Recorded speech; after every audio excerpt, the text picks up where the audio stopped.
হয়নি হবে না হতে পারে না আমার নবীর সাথে কারো তুলনা হয়নি হবে না হতে পারে না আমার নবীর সাথে কারো তুলনা হায়রে তুলনা তো দূরের কথা ছায়াও মিলে না হয়নি হবে না হতে পারে না আমার নবীর সাথে কারো তুলনা হয়নি হবে না হতে পারে না আমার নবীর সাথে কারো তুলনা সকল নবী রাসূল ছিলেন খোদার দিবানা দু নয়নে দেখবো খোদা ছিল তামান্না আরে মোর নবীকে ডেকে নিলেন আরে মোর নবীকে ডেকে নিলেন দেখবে রব্বানা হয়নি হবে না হতে পারে না আমার নবীর সাথে কারো তুলনা হয়নি হবে না হতে পারে না আমার নবীর সাথে কারো তুলনা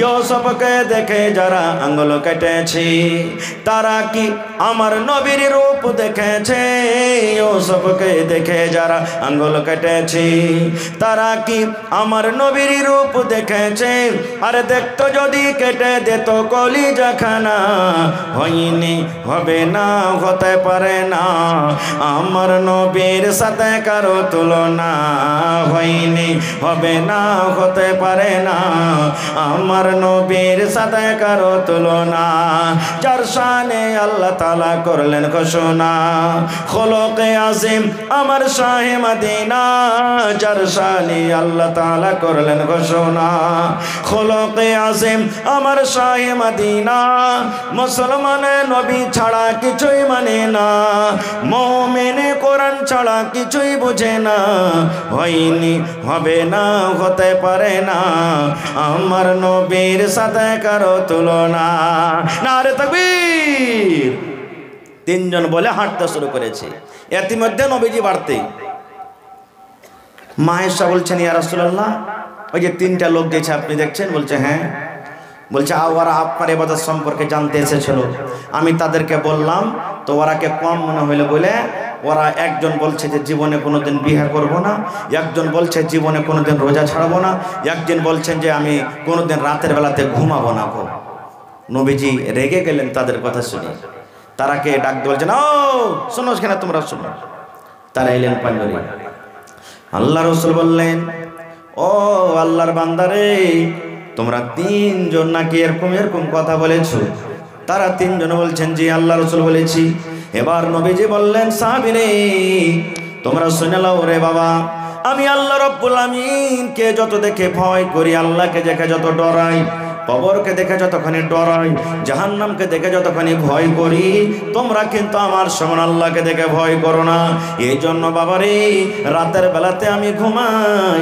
আর রাতের বেলাতে আমি আরাম করি আর রাতের বেলাতে আমি তাহাজ্জুদের নামাজ পড়ি মাঝে মাঝে আমি রোজা রাখি মাঝে মাঝে আমি রোজা ছেড়ে দিই ওরে আল্লাহ সুবহানাল্লাহ নবী বললেন সাহাবীরে তোমরা কসম খেয়েছো জীবনে কোনোদিন আমরা বিয়ে করব না সারা সারা জীবনটা ইবাদত বান্দেগিতে কাটিয়ে দেব আল্লাহ রাসূল বললেন আমার 11টা স্ত্রী রে আমার 11 জন নারীকে আমি বিয়ে করেছি 11 জন আমার স্ত্রী ও আমার সাহাবীরা শোনো আমি স্ত্রীর কাছে থাকি স্ত্রীকে আমি সময় দিই আল্লাহর ইবাদত বান্দেগি আমি করি মানুষের হক আমি আদায় করি আল্লাহ রাব্বুল আমিনের হক আমি আদায় করি ও আমার সাহাবীরা শুনে না ফামান রাগিবা আন সুন্নতি ফালাইসা মিন্নি যদি তোমরা আমার তরিকা মতো না চলো যদি আমার তরিকা থেকে তোমরা মুখ মুড়িয়ে নাও আমার ইতাত থেকে তোমরা যদি দূরে সরে যাও আমার যদি তরিকা মতো তোমরা জীবনটা না কাটো নিজের মন মতন তোমরা যদি জীবনটা কাটো নিজের মন মতন তরিকা নিয়ে যদি জীবনটা চলো ফালাইসা মিন্নি তোমরা আমার উম্মত হতে পারো না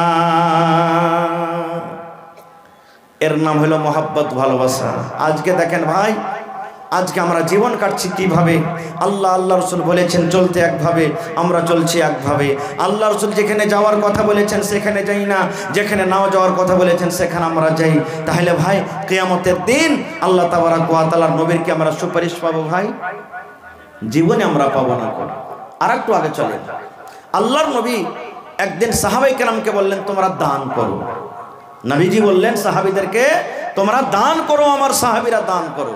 আল্লাহুস সামাদ। উমর ফারুক রাদিয়াল্লাহু তাআলা একজন সাহাবী, উনি বলছেন আজকে আবু বকরকে দান করে আমি জিতবো আজকে আবু বকরকে আমি দান করে। জীবনে জিততে পারেনি। উমর ফারুক বাড়িতে চলে গেলেন, মালকে 2 ভাগ করলেন। মালকে 2 ভাগ করার পর 1 ভাগ নিজের ছেলে মেয়ের জন্য বাড়িতে রাখলেন, আর 1 ভাগ মাল আল্লাহ নবীর সামনে হাজির করে দিলেন। অন্যান্য সাহাবীরা আরো নিয়ে আসলেন বাড়ি থেকে মাল। আবু বকর রাদিয়াল্লাহু তাআলা আনহু বাড়িতে গেলেন, বিবিকে বলছেন, বিবি রে, নবীজি বলেছেন দান করতে হবে, তো দান করার জন্য কি কিছু বাড়িতে আছে? এই কোন রকম কুড়িয়ে কাড়িয়ে 1.5 কিলো যাও কিংবা যাওয়ের আটা পেয়েছে বাড়িতে। না জানতে পারে কেউ এত অল্প দান, শরমের কারণে, লজ্জার কারণে চাদর দিয়ে সুন্দর করে দান কটাকে ঢেকে নবীর সামনে পালাতে ঢেরিতে ঢেলে দিলেন। নবীজি এবারে তলাশি নিতে লাগলেন, আব্দুর রহমান তুমি কে দিয়েছো বাবা? নবীজি আমি এত এত জিনিস দিয়েছি। ওসমান গানি তুমি কে দিয়েছো? নবীজি আমি এই দান করেছি। তারপরে নবীজি উমারকে বলছেন, উমার তুমি কে দিয়েছো? উমার কিন্তু এখনো মনে মনে বলেন, ওরে সুবহানাল্লাহ, আজকে আমি আবু বকরকে দান করে জিতবো। জীবনে কোনোদিন আবু বকরকে দান করে জিততে পারেনি। হযরত উমর বললেন, ইয়া রাসূলুল্লাহ, আল্লাহর নবী গো, আমি উমার, আমি বাড়িতে মালকে 2 ভাগ করেছি গো নবীজি।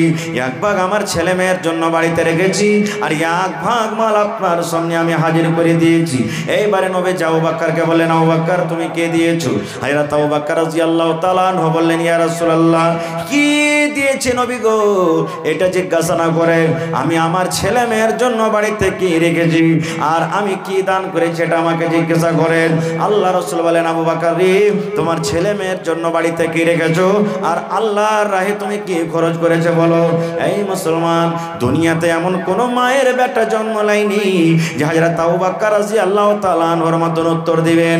হযরত আবু বকর বললেন, ইয়া রাসূলুল্লাহ, আল্লাহ নবী গো, আমি আপনার বন্ধু, আমি আপনার শ্বশুর, আমি আবু বকর আল্লাহ এবং আল্লাহর নবীকে আমার বাড়িতে ছেড়ে এসেছি, আল্লাহ এবং আল্লাহর রাসূলকে আমি বাড়িতে রেখেছি, আল্লাহর ভরসাতে আমি বাড়িতে রেখে দিয়েছি, আল্লাহ এবং আল্লাহর রাসূলের পরতে আমি ঈমান এনেছি, আল্লাহ এবং আল্লাহর রাসূল ছাড়া আমার বাড়িতে কিন্তু আর কিছু নাই, যা ছিল সব আপনার সামনে হাজির করে দিয়েছি। সুবহানাল্লাহ। কেমন মুসলমান ছিলেন, কেমন তারা নবীর কথার প্রতি পালন করেছিলেন, কেমন তাদের মহাব্বত ভালোবাসা।